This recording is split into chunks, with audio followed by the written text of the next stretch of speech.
नमस्कार। हमने पिछले वीडियो में योगासन उपयोगी नियम और सावधानियों के बारे में बताया था। आज हम प्राणायाम उपयोगी नियम और सावधानियों पर जानकारी देंगे। तो आइए जानते हैं प्राणायाम उपयोगी नियम। सबसे पहले प्राणायाम के लिए एकांत शुद्ध एवं स्वच्छ स्थान होना चाहिए और प्राणायाम हमेशा खुले वातावरण में करना चाहिए, क्योंकि इससे भरपूर मात्रा में ऑक्सीजन मिलता है। यदि प्राणायाम खुले वातावरण में न कर पाएं तो कमरे में खिड़की और दरवाजों को खोल दें और यदि संभव हो तो कपूर या शुद्ध घी का दीपक लगा लें, जिससे वातावरण में शुद्धता आ जाए। प्राणायाम खाली पेट किया जाता है, इसलिए प्राणायाम करने से पूर्व शौच से निवृत्त हो लेना चाहिए। प्राणायाम हमेशा आसन पर बैठकर ही करना चाहिए। प्राणायाम के लिए सुबह का समय सबसे उपयुक्त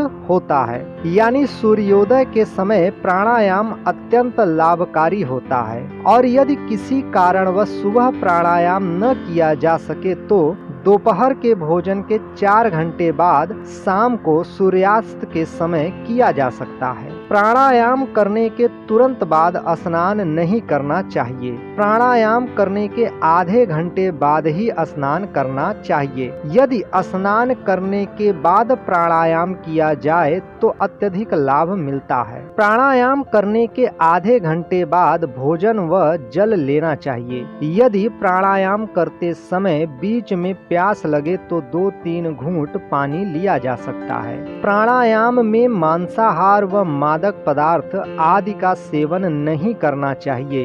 यदि प्राणायाम में हमें पूरा लाभ लेना है तो इन सब चीजों का त्याग करना पड़ता है। पद्मासन या सिद्धासन में बैठकर प्राणायाम करना लाभप्रद होता है, किंतु वृद्ध व रोगी व्यक्ति सुखपूर्वक किसी भी आसन में या कुर्सी आदि पर बैठकर प्राणायाम कर सकते हैं। 3 वर्ष से अधिक के बालक प्राणायाम को कर सकते हैं, किंतु कुंभक क्रिया का अभ्यास नहीं करना चाहिए, यानी श्वासों को नहीं रोकना चाहिए। प्राणायाम में मन की एकाग्रता, प्रसन्न चित्त मन एवं श्वासों पर ध्यान देना होता है, तभी प्राणायाम का पूर्ण लाभ मिलता है। प्राणायाम में मेरुदंड हमेशा सीधा होना चाहिए और प्राणायाम करने के बाद विश्रामासन कुछ देर तक करना चाहिए। आइए अब हम जानते हैं कुछ सावधानियों के बारे में।